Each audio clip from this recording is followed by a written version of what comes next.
각 시대마다 태어나는 사람들을 모아서 우리가 세대라는 이름으로 부릅니다. 그죠? 세대. 예. 처음 들어봐요. 세대라는 말을? 다 들어봤죠? 세대라는 말 아마 다 들어봤을 거예요. 그리고 그 시대마다 이제 특징을 잡아가지고 그 세대들에게 이름을 붙여줍니다. 여러분이 알고 있는 세대들 이름 뭐가 있어요? X세대. 약간 좀 나이를 의심해 봐야 되겠는데. X세대 누가 말했어요? X세대. 하늘이가 말했어요? 그래, 너 좀 이상했어. 너 내가 처음에 고등부 와서 딱 봤을 때 얘가 고등부 얼굴이 아닌데 미안합니다. 네. 고등부의 성숙함이 아닌데라고 생각했어요. 이 아이의 성숙함이 어떻게 고등부 나이라고 볼 수 있을까? 이 아이의 믿음이 어떻게 고등부의 믿음이라고 볼 수 있는가? 권사님의 믿음이 아닐까라고 생각을 했는데 그런 의미입니다. 네, 속상해하지 마세요. 네. 그런데 X세대 맞아요. 근데 X세대가 어떤 세대냐 하면 아마 우리 부모님 세대가 X세대가 많이 걸쳐 있을 거예요. 그 1970년대에서 80년대에 태어난 세대를 주로 X세대라고 합니다. 그래서 90년대에 이르러서 이제 성인이 돼가지고 그 시대에 영향을 미쳤던 그 세대를 가지고 우리가 X세대라고 이름을 붙여요. 근데 이게 왜 X냐? 왜 X냐 하면 X라는 그 단어가 의미하는 그 느낌이 어때요? X. 맞아요. 미지수예요. 알 수 없어. 이전과는 다른 세대야. 규정할 수 없는 세대. 이전에 이해했던 세대와는 그걸로는 설명할 수 없는 세대. 우리는 설명할 수 없는 세대예요. 그게 바로 X세대예요. X세대. 근데 그 X세대가 거의 우리 부모님 세대였다는 거죠. 그리고 그 다음에 이제 이어지는 세대가 뭐 자질구레하게 많은데 큼직큼직하게 따져보면 그 다음이 N세대가 또 있었어요. N이 뭘까요? N. New? 뭘까요? N. N은 상수예요. 수학학원 같은 소리 하지 말고. 자, N이 뭐예요? N. 네이버. 네이버가 약간 좀 비슷해요. 네이버가 약간 좀 그런 느낌의 그런 걸 통틀어서 뭐라 그러지? N. 맞아요. 박수 한번 쳐줍시다. 야, N으로 시작하는 우리가 알 수 있는 몇 안 되는 단어 중에 다행스럽게도 네트워크가 포함되어 있다는 게 얼마나 다행인지 모르겠어요.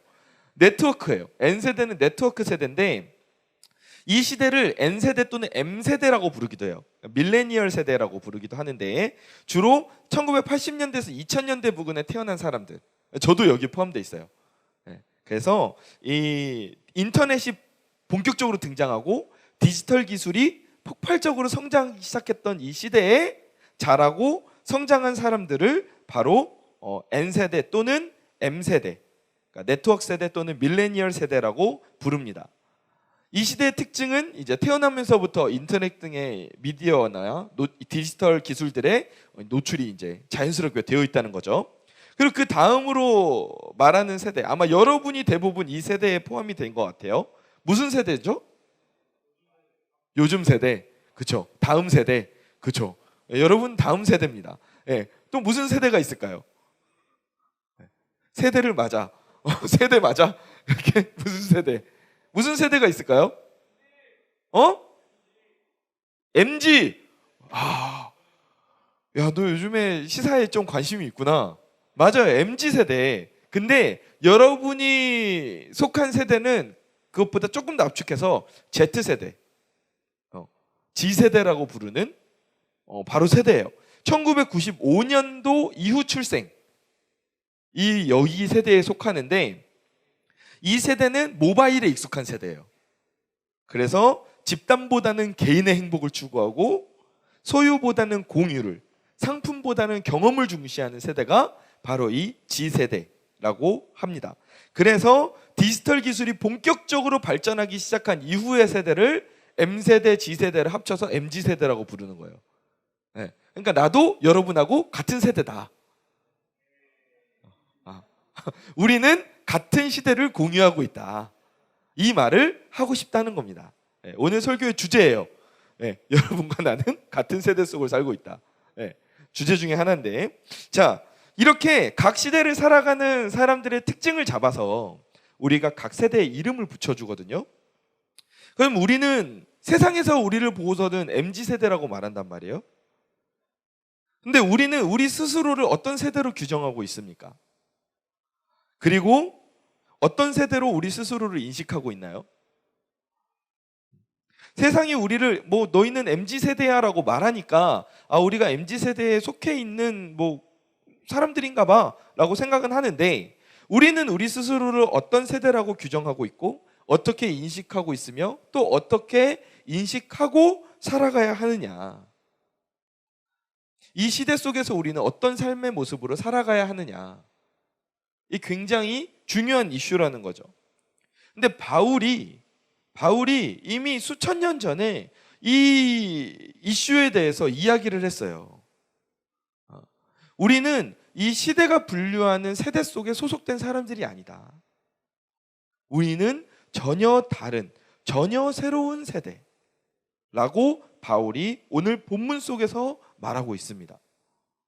우리 오늘 본문을 조금 더 자세하게 살펴보기를 바라는데요. 오늘 본문을 보니까 바울이 처음 시작하면서 이렇게 말하고 있어요. 너희는 이 세대를 뭐 하지 말라고요? 본받지 말래요. 너희는 이 세대를 본받지 말아라. 그렇다면 여기에서 이 세대는 뭘까요? 이 세대는 지금 우리가 살고 있는 이 세상을 가리킵니다. 그러니까 이 세상의 흐름, 이 세상의 풍조를 본받지 말라는 거예요. 본받지 말라. 근데 이 본받다라는 단어를 우리가 조금 더 깊이 생각해 봤으면 좋겠는데요. 본으로 삼지 말라. 여기에서 본은 뭡니까? 본은 뭐예요? 본은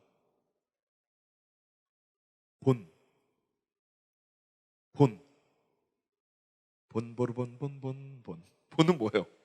태민아, 본이 뭐야? 뭘까요?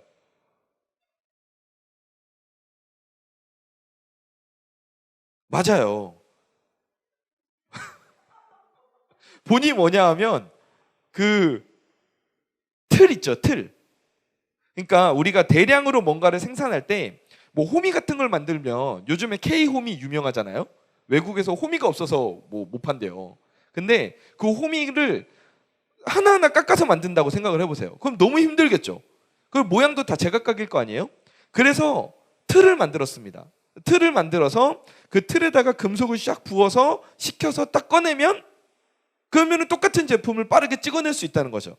그 틀이 바로 우리가 본이라고 말해요. 그러니까 본을 뜬다라고 이야기를 하는데, 즉 이 세상을 본받지 말라라는 것은 이 시대가 가진 그 세상의 틀 속에, 이 시대가 가지고 있는 그 사상과 세계관의 틀 속에 우리를 넣고 우리 인생을 찍어내면 된다, 안 된다? 안 된다라는 거예요. 너희는 이 세대를 본받지 말라. 너희는 이 세상의 세계관 속에, 이 세상의 사상 속에 너희들의 인생을 넣고 찍어내지 마라. 이게 바로 바울이 이야기하는 이 세대를 본받지 말라는 말이에요. 그러면 우리 인생의 본이 되는 분이 누가 있습니까? 이 세대 속에 우리를, 이 세상 속에 우리를 본으로 넣어서 찍어내지 않는다면 우리 인생을 그럼 어디다 놓고 찍어내야 되죠? 바로 맞습니다. 예수 그리스도. 따라해 봅시다. 예수 그리스도. 우리에게는 우리 인생의 본이 되시는 분이 계세요. 누구십니까? 바로 예수 그리스도가 계신다는 거예요. 우리는 우리 인생을 세상의 생각 속에 찍어내면 안 돼. 세상의 세계관 속에 찍어내면 안 돼. 우리 인생을 오직 예수 그리스도의 틀 속에 넣고 찍어내기를 간절히 축원합니다. 우리의 본이 되는 유일한 분은 바로 예수 그리스도인 줄 믿으시기 바랍니다. 우리는 우리 인생을 세상의 틀이 아니라 오직 하나님의 말씀의 틀에, 오직 예수 그리스도의 틀에 넣어야 할 줄 믿습니다. 그렇게 바울은 우리에게 이 세상을 본받지 말고, 너희는 너희 인생을 세상 속에 넣지 말고 어떻게 하라고 말합니까? 오직 마음을 어떻게 하고? 새롭게 함으로 무엇을 받으라고요? 변화를 받으라고 말해요.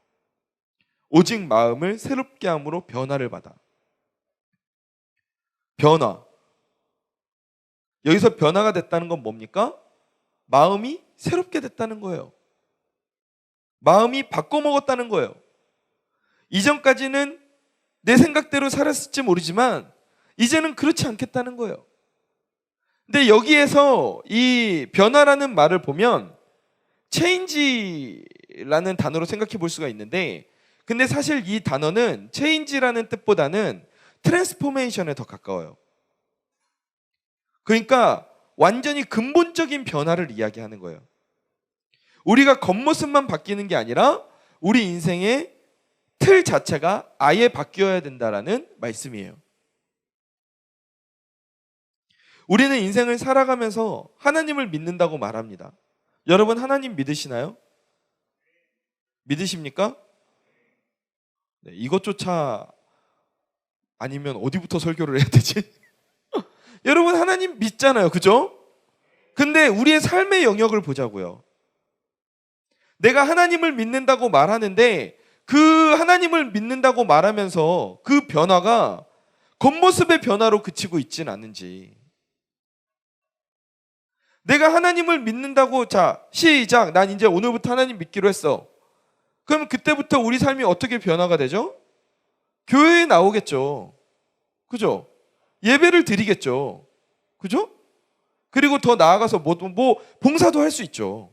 사역팀에 소속돼서 여러 가지 일들을 할 수 있을 겁니다. 그렇게 우리의 인생이 여러 측면이 변화가 될 거예요.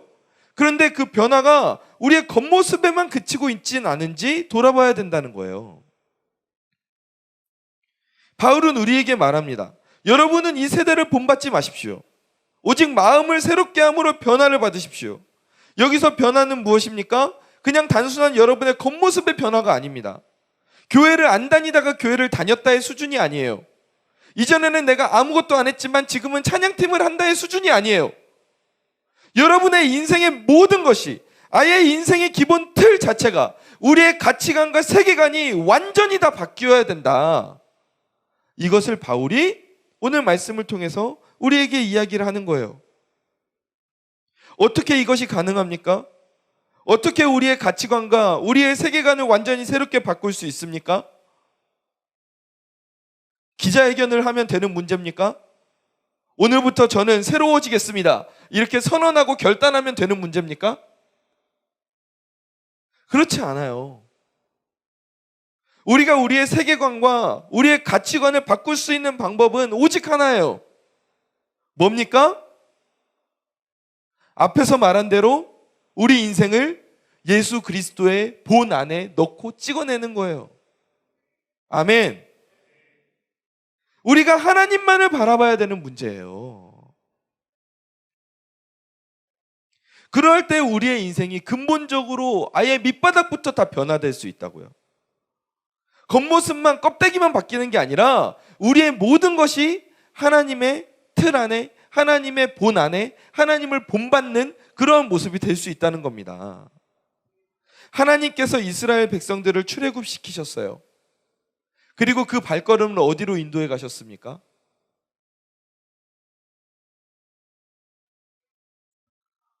그렇죠. 하나님께서 그 발걸음을 궁극적으로는 하나님께서 약속하신 땅인 가나안으로 인도해 가시려고 했어요. 근데 가나안으로 인도해 가시려면 바로 인도해 가실 수도 있잖아요.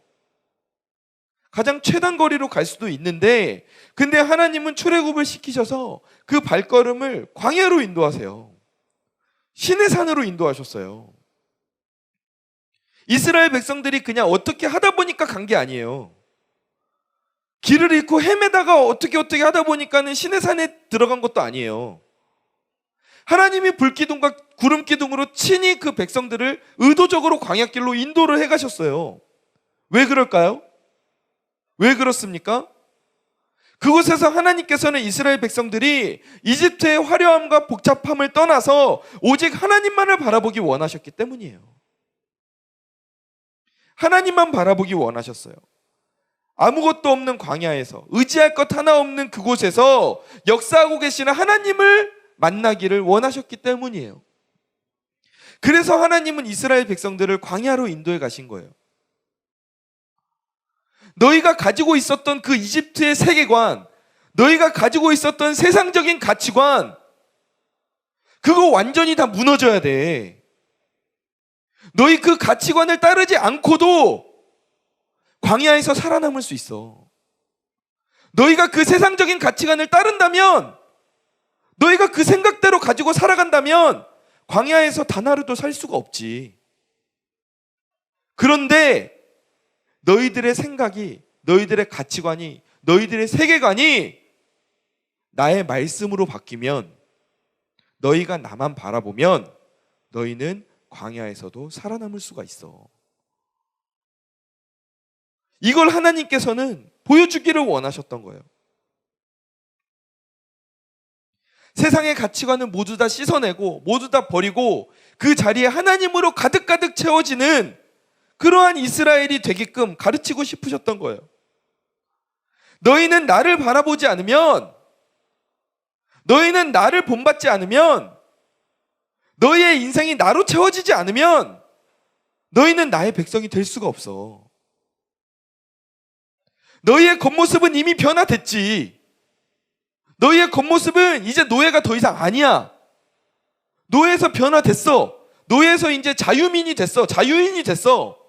그건 너희들의 겉모습이 변화된 거야. 근데 너희의 속사람은 지금 변화가 되어 있니? 너희는 겉모습은 자유인이 되었지만 아직도 너희의 속사람은 이집트에서 노예 생활하고 있었던 그 노예 근성이 아직도 뿌리 깊게 너희 속에 남아있지 않니? 너희 그거 다 뽑아내야 돼. 하나님께서 이스라엘을 그걸 가르쳐주고 싶으셨던 거예요. 그리고 바울도 같은 관점으로 우리에게 말하는 겁니다. 그 하나님의 마음을 우리에게 말하는 거예요. 여러분, 여러분이 하나님을 믿는다고 하고 여러분의 겉모습이 세상적인 사람에서 신앙인으로 변화된 것 같지만, 여러분이 교회로 발걸음을 옮기고 교회 공동체 안에 소속되어 있지만, 여러분 그게 전부가 아닙니다. 아직도 여러분의 마음속에 여러분의 세계관이, 여러분의 가치관이 아직도 죄의 노예, 아직도 세상의 노예로 그렇게 남아있진 않습니까? 여러분의 겉모습은 세상에서 풀려나고 죽음에서 풀려나고 생명을 얻은 그런 자유인으로서, 하나님의 백성으로서 여러분의 겉모습은 그렇게 변화된 것 같지만 여러분 거기에서 만족하면 안 됩니다. 여러분의 속마음을 들여보세요. 여러분은 진짜 여러분의 가치관과 세계관이 하나님의 말씀으로 바뀌어 있습니까? 그렇게 되지 않았다면 완전히 변화되어야 됩니다. 이 말을 바울이 지금 우리에게 하고 있는 거예요.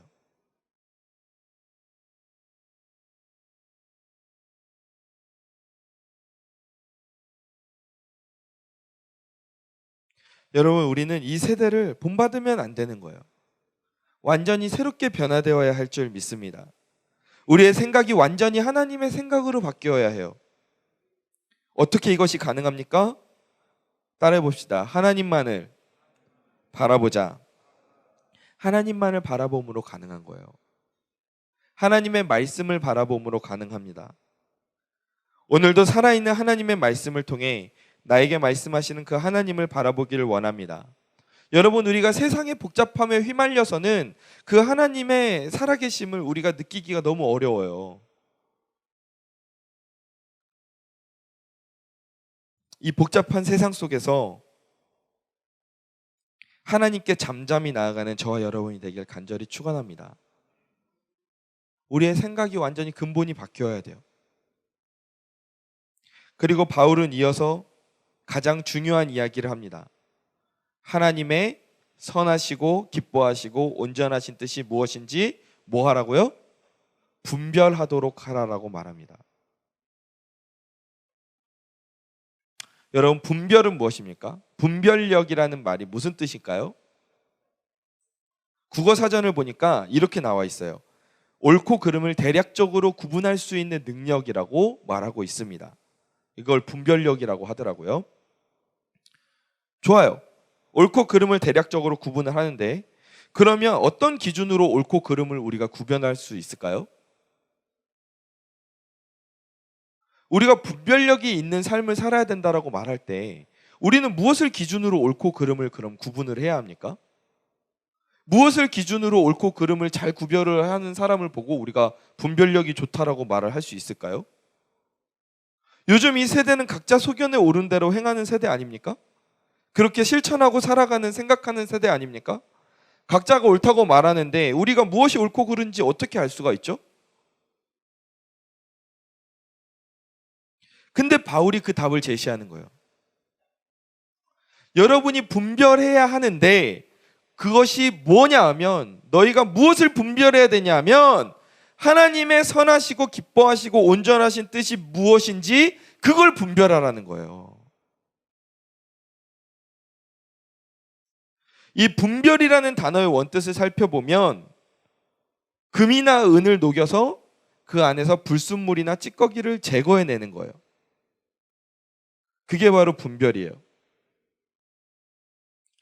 그러니까 이 세대 속에서 이 세대의 수많은 사람들의 외침 속에서 서로 옳다고 말하는 그 사람들의 주장들 속에서 하나님의 선하시고 기뻐하시고 온전하신 뜻만 남기고 나머지는 불순물로 다 제거해버리라는 거예요. 그게 바로 우리가 하나님의 자녀로서 살아가야 하는 분별력 있는 삶의 모습이라는 겁니다. 아멘. 우리에게 있어서 진리는 무엇입니까? 오직 하나님의 말씀인 줄 믿으시기 바랍니다. 우리에게 있어서 절대적인 시대를 살아가는 기준이 무엇입니까? 오직 하나님의 말씀인 줄 믿으시기 바랍니다. 그러므로 우리는 이 시대를 살아가면서 이 시대와 관련된 모든 이슈들을, 내 삶과 관련된 모든 이슈들을 하나님의 말씀에 비추어서 바라보고 분별해야 하는 거예요. 이 시대가 이야기하는 이야기들을 우리가 무분별하게 그냥 다 흡수하고 받아들이고 그것도 옳은 것 같네, 저 말도 맞는 것 같네, 이렇게 생각 없이 따라가고 살아가는 게 아니라 과연 저들의 저 이야기가, 저 주장이 하나님의 말씀에 비추어 봤을 때 옳은 것인가, 하나님의 선하신 뜻과 합당한가, 하나님이 기뻐하시는 뜻인가, 이걸 우리가 분명하게 분별해내야 된다는 거예요.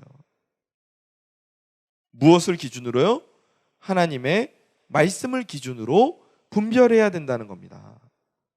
그게 바로 분별력 있는 삶인 거예요. 지금 우리가 이 시대 가운데 일어나는 일들을 올바르게 분별한다는 게 얼마나 중요한지 몰라요. 차별금지법이 지금 계속해서 국회에서 화두가 되고 있습니다. 사실 이 법은 이번 국회에서만 발의가 되었던 법이 아니에요. 지난 국회들에서도 계속해서 이 법안이 국회에서 발의가 됐어요. 계속 몇 차례 발의가 됐고 그때마다 제정이 되지 않았을 뿐이에요. 근데 말로만 들으면 우리가 차별금지법이 왜 뭐가 문제지? 라고 생각할 수가 있어요. 왜냐하면 차별금지법이면 차별을 금지한다는 거 아니에요? 그러면 좋은 거 아니에요?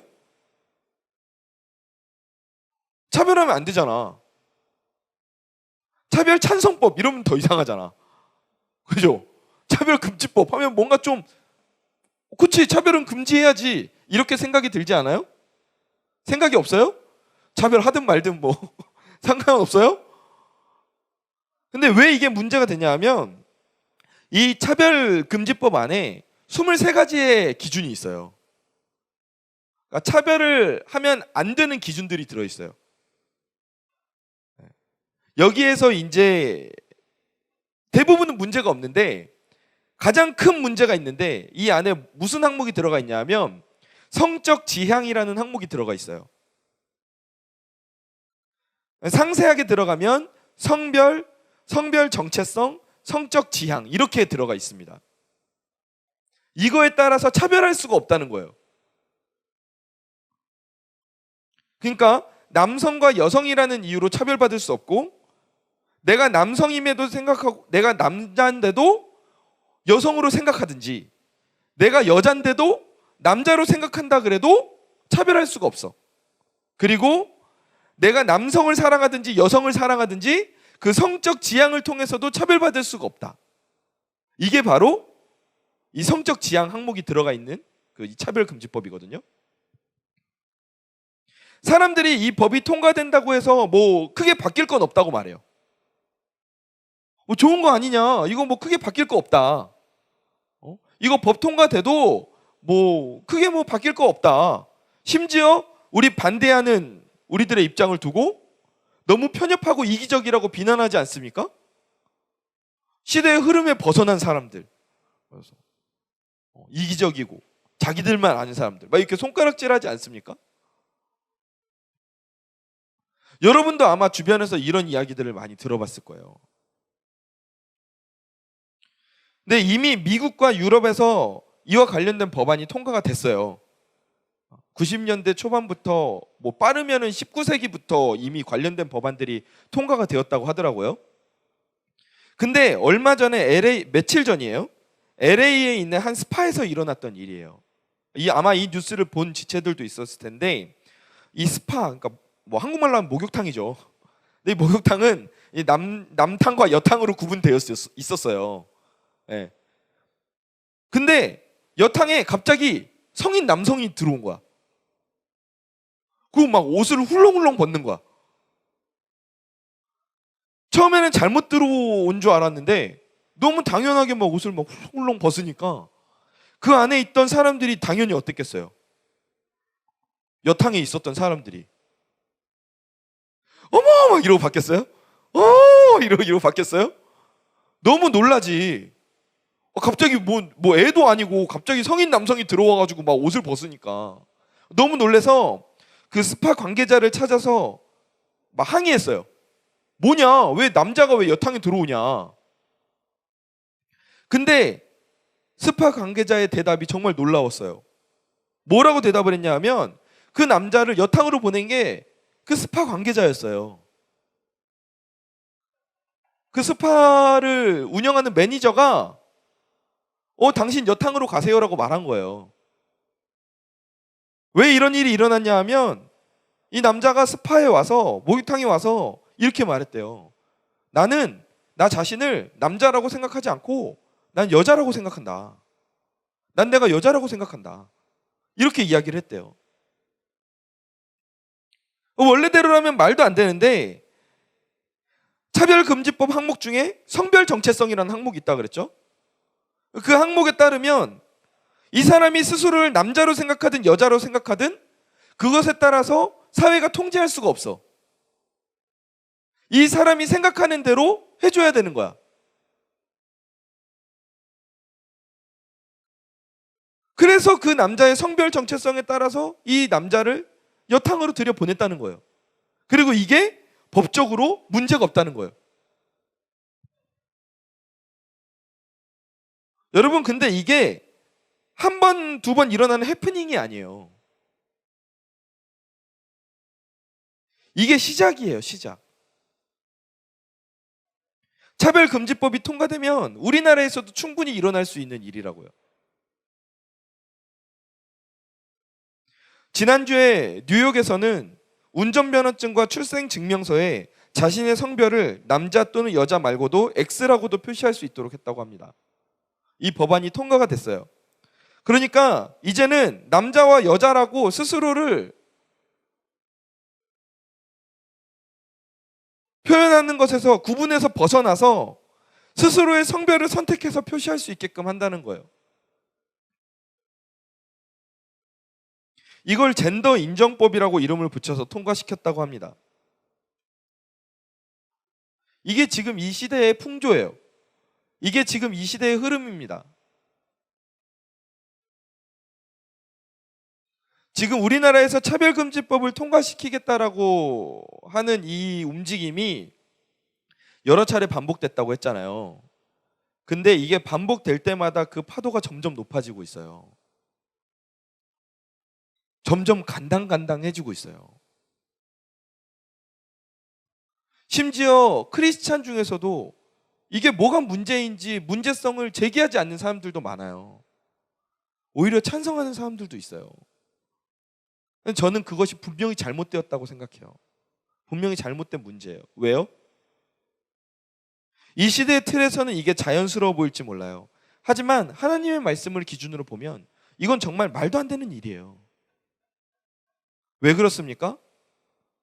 하나님은 인간을 만드실 때 남성과 여성으로 분명히 창조하셨어요.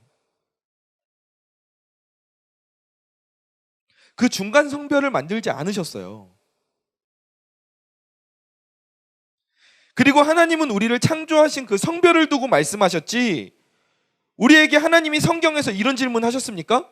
너는 너를 남자라고 생각하니 여자라고 생각하니? 이 질문을 우리에게 하셨나요? 너는 너 스스로를 어떤 성별로 느끼니?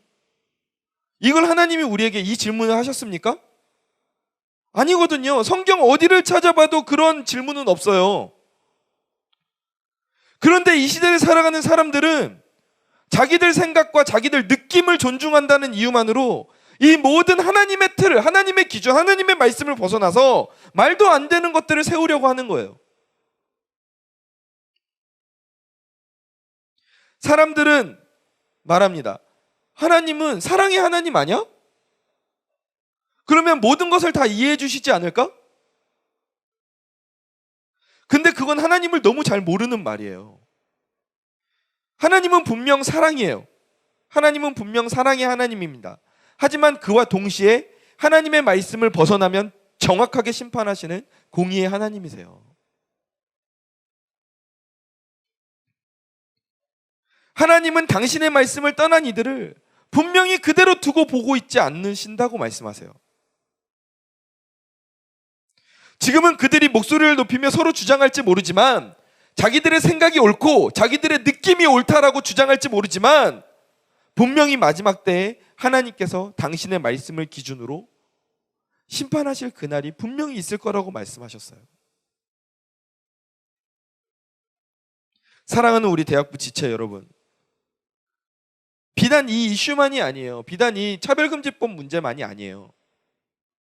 요즘 세상은 각자 소견에 옳은 대로 주장하며 살아가고 있습니다.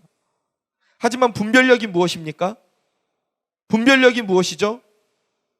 진리가 아니면 거절할 수 있는 능력이 바로 분별력입니다. 아멘. 아, 이거? 하나님의 말씀에서 벗어난 거야. 나는 이 생각과 나는 이 세상을 따를 수 없어. 내 인생에서 기준은 오직 하나님 말씀뿐이야. 이렇게 진리가 아닌 것을 거절할 수 있는 능력이 바로 분별력이에요. 여러분, 우리가 이 분별력을 가지기를 간절히 축원합니다. 축원합니다. 여러분, 우리가 정신 차려야 돼요. 우리도 모르는 사이에 이 시대의 가치관 속에 우리의 인생이 찍혀 나가는 수가 있어요. 그래서 우리가 마지막 때일수록 하나님의 말씀을 더 귀 기울여야 되는 거예요. 이 모든 내 삶에 일어나는 모든 일들을 하나님의 말씀에 비추어 보고 바라보고 분별하면서 살아가야 되는 거예요.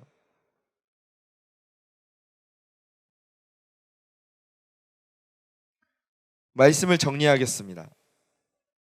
바울은 우리에게 말합니다. 오늘 본문을 다시 한번 읽어볼까요? 크게 한번 읽어봅시다. 시작.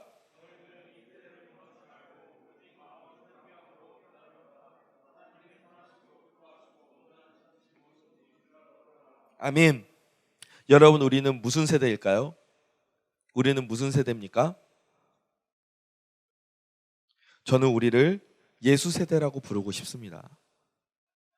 저는 저와 여러분이 예수 세대가 되기를 간절히 축원합니다. 우리를 상징하는 말이 규정할 수 없는 X도 아니고 네트워크인 N도 아니고 밀레니엄인 M도 아니고 Z도 아니고, 우리를 상징하는 말이 바로 예수님이 되기를 간절히 소망합니다. 그래서 사람들이 우리를 보고, 아, 저들은 예수 세대야. 저들은 예수 세대야. 세상이 말하는 수많은 세대들이 있지만 예수님이 저들의 삶의 기준이 되는 저들은 바로 예수 세대야. 아멘 라고 말할 수 있는 우리들이 되기를 간절히 소망합니다. 세상의 틀에 우리가 들어가면 안 됩니다. 하나님만 바라봄으로, 하나님의 말씀만 따름으로 우리의 인생이 겉모습만 바뀌는 게 아니라 완전히 트랜스포메이션 되는, 완전히 새롭게 틀이 바뀌는 그런 저와 여러분이 되기를 간절히 소망합니다.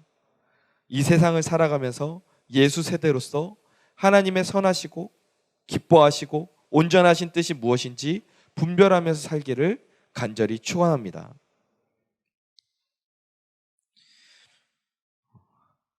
마지막으로 분별하다라는 말에는 한 가지 뜻이 더 있어요. 그건 바로 따라해 봅시다. 입증하다. 입증하다라는 뜻이 있습니다. 그러니까 이 뜻을 대입하면 오늘 말씀이 이렇게 돼요. 너희는 이 세대를 본받지 말고 오직 마음을 새롭게 함으로 변화를 받아 하나님의 선하시고 기뻐하시고 온전하신 뜻이 무엇인지 입증하라. 하나님은 우리를 이 땅에서 당신의 증인으로 부르셨습니다. 우리 삶에서 하나님의 온전하신 뜻을, 선하신 뜻을, 하나님이 기뻐하시는 그 뜻을 입증하는 저와 여러분이 되길 간절히 소망합니다. 그러함을 통해 세상이 하나님의 선하심과 기뻐하심과 온전하심을 보게 될 것입니다.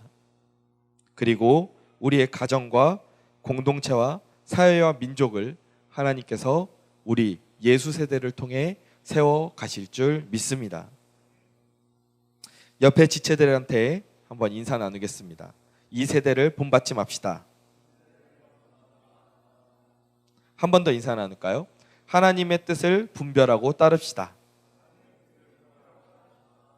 네, 그렇게 살아감을 통해 하나님께 귀하게 쓰임받는 저와 여러분 되기를 주님의 이름으로 간절히 축원합니다. 아멘.